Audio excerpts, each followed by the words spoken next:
Google wants returning staff to share desks with a partner to maximize office space, but they've got to agree on tidiness expectations.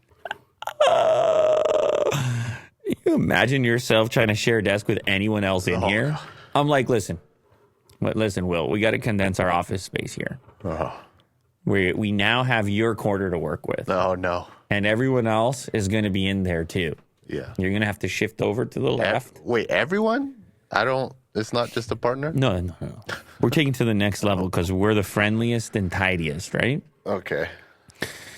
I guess so. Maximize office space. I don't know. Did they eliminate a bunch of office space? Because it seems like they have a lot. Googlers are being asked to share their desk with a partner in a bid to maximize space efficiency at some of the tech giants' largest offices. Other big tech firms are battling to get people to come back to the office, and Amazon CEO Andy Jassy facing down a petition of thousands of workers unhappy at the prospect. Google appears to be embracing a hybrid and rotating work model.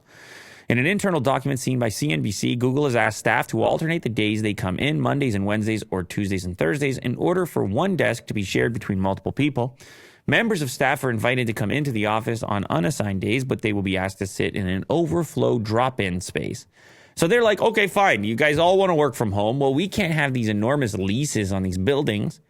So you're going to have to go back to work, but also work right beside your it seems to me that basically what they're saying is actually you would rotate days. So your desk would be used by you on Mondays and Wednesdays, and it would be used by Mo on Thursdays and Fridays. Right. Yeah. Tuesdays and Thursdays. Nobody works on Fridays, Will. Not if you work for Google. Gotcha. So you're just renting like a desk, essentially. It's not yours permanently. Now, you can obviously understand where you could have tension there. You come in and all of a sudden Mo's dirty fork is on your desk. And you're like, hey, man. I'm not suggesting that that's what would happen. I'm just painting a picture here, Mo. Take it easy. I mean, it could be Will's dirty fork. Who knows? Could be his yellow mug that sits there for however long. You never know. The memo adds that these changes will affect staff in Google Cloud's 5 biggest locations in the United States: Kirkland, Washington, New York City, San Francisco, Seattle, and Sunnyvale, California. The motive behind the move is clear. Real estate efficiency. That's the reason for the switch. They're like, okay, yeah, go ahead, work from home. We'll have less real estate, save a bunch of cash. You guys are productive, right? You're still doing stuff, right? Just come in every other day or twice a week instead, and we'll have a smaller space. Maybe we should implement this. Well, what do you say? We should move to a shoebox? No? Okay. Will doesn't agree. What about, what could we work with? Half this space? What do you say? Real estate efficiency, Will.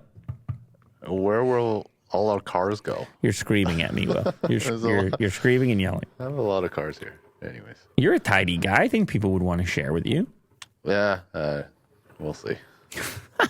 Leave a lot of gum under the seat. That's sabotage, Will. You just leave a bunch of air tags? Yeah. You're like, take that.